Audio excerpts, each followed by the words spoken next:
Olá, dando continuidade ao conteúdo da disciplina Gestão na Educação Física no Esporte 3, da Faculdade de Educação Física e Esporte da Universidade de Santa Cília, grande FEFESP, né? Dando continuidade, nós estamos falando a respeito do esporte de rendimento profissional especificamente. Já comentamos alguma coisa a respeito do contrato de trabalho, né? Vamos falar a respeito do clube formador logo à frente, numa próxima aula. Mas agora eu gostaria de me referir a alguns deveres que o clube tem. Eu comentei com vocês na aula passada, uma vez celebrado o contrato, o clube precisa registrar esse contrato junto à entidade de administração. E é esse registro de contrato que faz nascer o vínculo federativo, a federação do atleta junto ao clube, tá? A partir disso é que ele tem condições de jogar, antes disso não. E o vínculo federativo somente irá acontecer com o registro do contrato de trabalho. Mas além disso, o clube tem alguns outros deveres, né, pessoal? Como, por exemplo, proporcionar as condições para que o atleta desenvolva a profissão, né? Que ele tenha condições de treinar, que ele tenha condições de competir. Isso é uma obrigação do clube. E como nós estamos falando do corpo humano, exigido a situações e condições extremas, obrigatoriamente o clube deve submeter o atleta constantemente a exames médicos, exames clínicos, exames físicos, né? No sentido de administrar-lhe a saúde, tá bom? Esses são deveres do clube que estão no artigo 34 da Lei Pelé. Mas malandramente a Lei Pelé no artigo 45 fala também de um dever do clube, né? Que está lá perdidão no artigo 45. Que é contratar um seguro de vida e de acidentes pessoais a favor do atleta.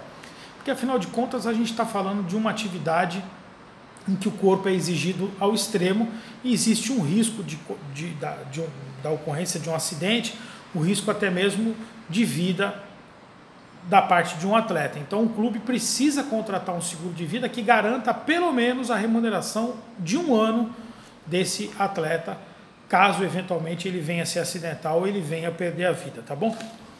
Por outro lado, não são somente os clubes que têm deveres, né? Os atletas também têm deveres, como por exemplo aqueles que constam no artigo 35, tá? Da Lei Pelé. Dever, por exemplo, de dar sempre o seu máximo, né? Nos treinos e nas competições, de acordo com as suas condições físicas e mentais, mas ele tem que dar o máximo, ele não pode fazer corpo mole, né? O atleta profissional, com base na lei, não pode fazer corpo mole. Ele tem que praticar de acordo com as regras. A gente vê determinadas situações que envolvem o atleta profissional que quase não dá para acreditar, né? O atleta já está pendurado, né? Ele já tem 2 cartões amarelos, né? E aí ele pega e faz o gol e arranca a camisa e toma o 3º amarelo e está suspenso automaticamente na próxima partida, né? Ou ele já tem cartão amarelo no jogo, ele faz o gol e aí ele arranca a camisa e toma o cartão vermelho, entendeu? Ou então ele pega, faz o gol e coloca uma máscara. Proibido pela regra colocar a máscara. E é expulso da partida porque colocou a máscara. Ainda fica todo nervosinho e fica jogando a torcida contra o árbitro, né? São coisas aí que de vez em quando acontecem no esporte de rendimento profissional. Mas a verdade é que no artigo 35 fala que o atleta tem que dar o seu máximo sempre e tem que praticar de acordo com a regra, de acordo com, inclusive, com as normas disciplinares, pessoal. Né? E fala um inciso interessante aqui, o inciso 2º desse artigo 35, que é preservar suas condições físicas. Então, é comum a gente ver nos contratos de atleta que ele, por exemplo, não pode andar de motocicleta, não pode andar de cavalo, ele precisa preservar suas condições físicas, porque, na verdade, o que lhe permite ganhar dinheiro são exatamente essas condições físicas, tá bom? Eu comentei brevemente numa aula anterior a respeito da justa causa do empregador, a rescisão indireta, né? Mas o artigo 31 ele é expresso nesse sentido. Se por um acaso o clube deixa de pagar o salário ou mesmo o direito de imagem, hoje já consta isso na lei, o direito de imagem, ele deixa de pagar o salário ou o direito de imagem do atleta, ou mesmo férias, ou abono de férias, ou 13º, ou fundo de garantia, por 3 meses ou mais, o atleta pode rescindir o contrato, colocando a culpa no patrão, que afinal de contas está 3 meses sem ele pagar. E ainda por cima, exigir o pagamento da cláusula compensatória desportiva. Lembra da nossa aula anterior? Né? Quer dizer, 3 meses sem receber, pessoal, o atleta não só rescinde o contrato, fica livre para se transferir para qualquer outro clube, como ainda por cima vai receber o valor da cláusula indenizatória desportiva. Tá bom?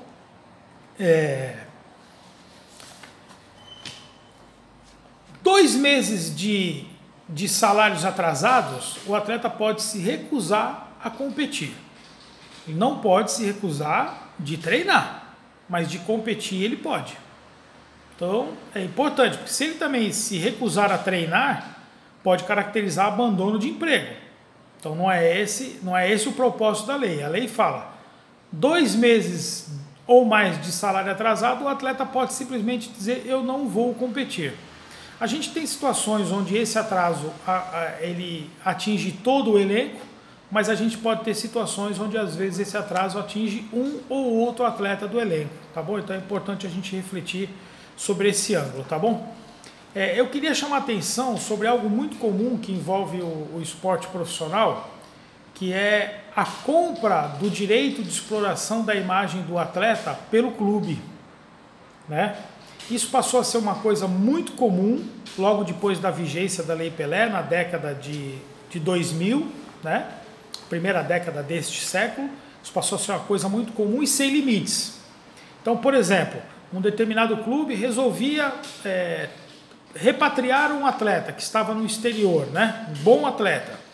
E combinava com ele, olha, eu vou te pagar 500 mil por mês, beleza? Beleza, ótimo, tá fechado, o atleta e clube estão fechados. Aí vinha a ideia, olha, vamos fazer o seguinte, a gente põe 10 mil no contrato de trabalho e põe 490 mil no direito de imagem. Por que isso? Porque a tributação no direito de imagem é muito menor.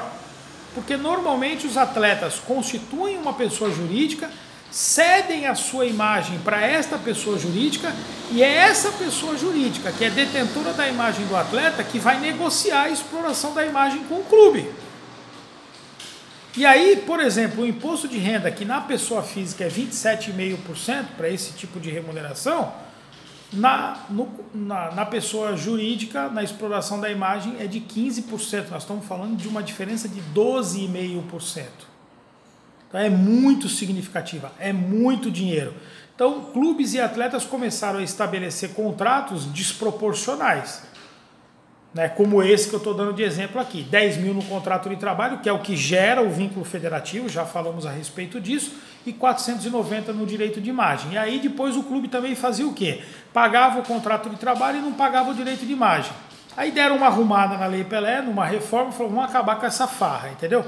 E o artigo 87A, parágrafo único do artigo 87A, faz questão de dizer sempre esses dispositivos, pensando em você que é bom aluno, que depois vai pegar a lei e vai dar uma lida na lei, certo? Mas ele diz o seguinte, ó, o direito de imagem não poderá ultrapassar 40% do valor da remuneração total.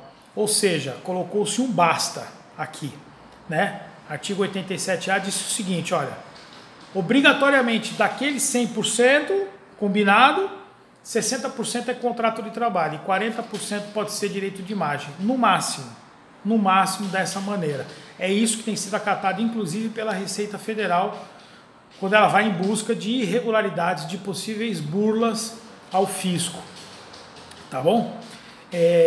Lembrando que o contrato de direito de imagem, pessoal, ele não se confunde com o contrato de trabalho.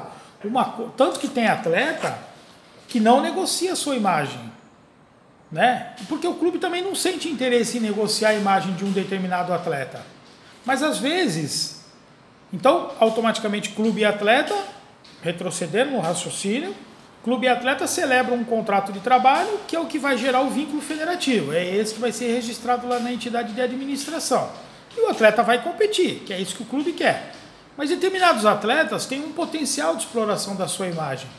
Aliás, é comum atletas em final de carreira que são contratados por causa da imagem deles, não tanto pelo quanto eles vão render dentro do gramado.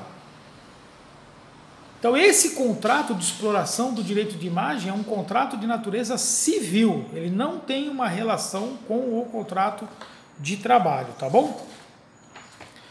A Lei Pelé fala no artigo 42 seguinte sobre o direito de arena, que também não se confunde com a exploração do direito de imagem. O direito de arena está relacionado com o direito de televisionamento, com a exploração do espetáculo esportivo em si. Hoje está pacificado, o direito de arena pertence aos clubes. Quem vai negociar direitos de televisionamento são os clubes, certo? E aí a lei diz o que? No artigo 42, 5% do valor negociado pelos clubes serão obrigatoriamente repassados ao sindicato dos atletas profissionais, que por sua vez vai repassar aos atletas que participaram do evento. Aí você pode às vezes ficar encafifado, será que os reservas têm direito a receber direito de arena?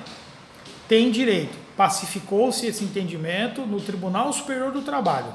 Tanto os atletas titulares quanto os atletas reservas têm direito a receber a participação no direito de arena, que é 5% do valor negociado pelo clube. Os outros 95% pertencem ao clube, para poder fazer frente à folha salarial e todos os outros custos que envolvem a prática desportiva profissional, né?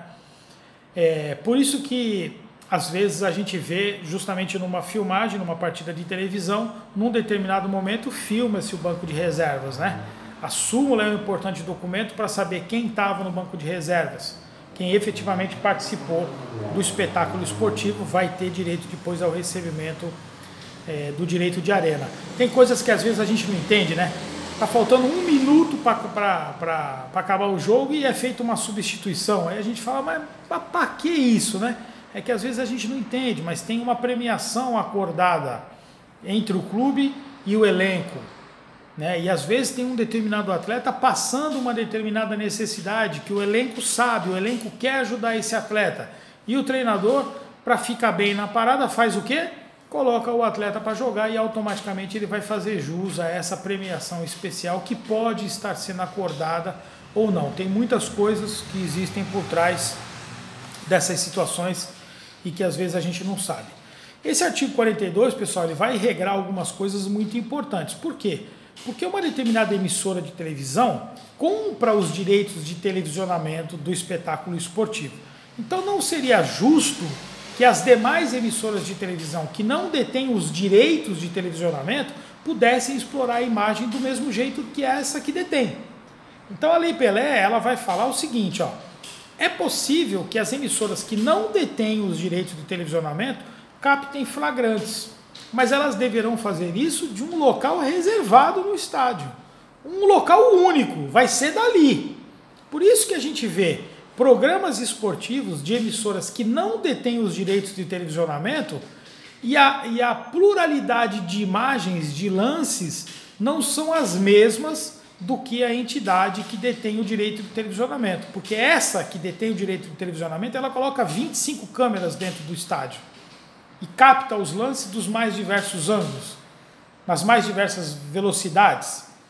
Ela detém o direito, ela pode explorar o evento. Quem não detém o direito vai captar as imagens de um determinado local só. E outra coisa, esses flagrantes das imagens do evento podem durar no máximo 3% do total do evento. Então, se nós estamos falando de uma partida de futebol com 90 minutos, nós estamos falando de um flagrante que vai durar no máximo 2,7 minutos, 2 minutos e 45 2 minutos e 45 segundos de flagrantes do espetáculo esportivo captados de um local só. Quando não existe esse local, a própria entidade que é a geradora das imagens fornece para as demais emissoras, né, telespectadoras, entendeu? Emissoras de televisão. Agora, e escolhe as imagens que vai automaticamente divulgar. Lembrando que esses 3%, né, de captação de flagrantes jornalísticos, educativos, né, desportivos, eles não podem ser obrigatoriamente, imediatamente associados com patrocinadores, tá? Porque afinal de contas alguém está pagando por aquele evento. e a exclusividade é absolutamente toda dessa, tá bom? Eu queria chamar a atenção, já estamos com 15 minutos, no que diz respeito à convocação de atletas para a seleção, né? Primeiro, deixar claro que o artigo 41 fala que a entidade convocadora indenizará a cedente. É justo, né? Eu me lembro, por exemplo, no ano de 2005, o Santos, semifinalista da Copa Libertadores de América, teve Robinho e Diego convocados para a seleção brasileira e não disputaram a segunda partida contra o Atlético Paranaense aqui na Vila Belmiro. Caramba, né? Quer dizer, vem a entidade nacional, convoca o atleta, tira de uma semifinal de Libertadores. O Santos, né, poderia ter feito a final contra o São Paulo, quem fez a final foi o Atlético Paranaense, né? Então o artigo 41 fala que a entidade convocadora indenizará a entidade cedente, né? E o artigo 84, eu quero chamar a atenção, porque eu sei que entre nós existem muitos atletas, né? Ele fala que o atleta servidor público, civil ou militar, então o funcionário público, civil ou militar, quando ele for convocado para defender a seleção nacional, seleção brasileira, esse tempo contará como efetivo serviço prestado. De vez em quando alguém me procura para perguntar: professor, se eu for convocado para a seleção, o meu patrão é obrigado a me liberar? Não tem nada na lei que diga a esse respeito. Quando você é servidor público, civil ou militar, artigo 84 da Lei Pelé garante a sua convocação. Tem um procedimentozinho lá, o seu empregador vai ter que ser avisado, né? O ente público vai ter que ser avisado, obrigatoriamente vai ter que te liberar e ainda vai contar isso como tempo de serviço efetivamente prestado. Tá bom, pessoal? Um grande abraço.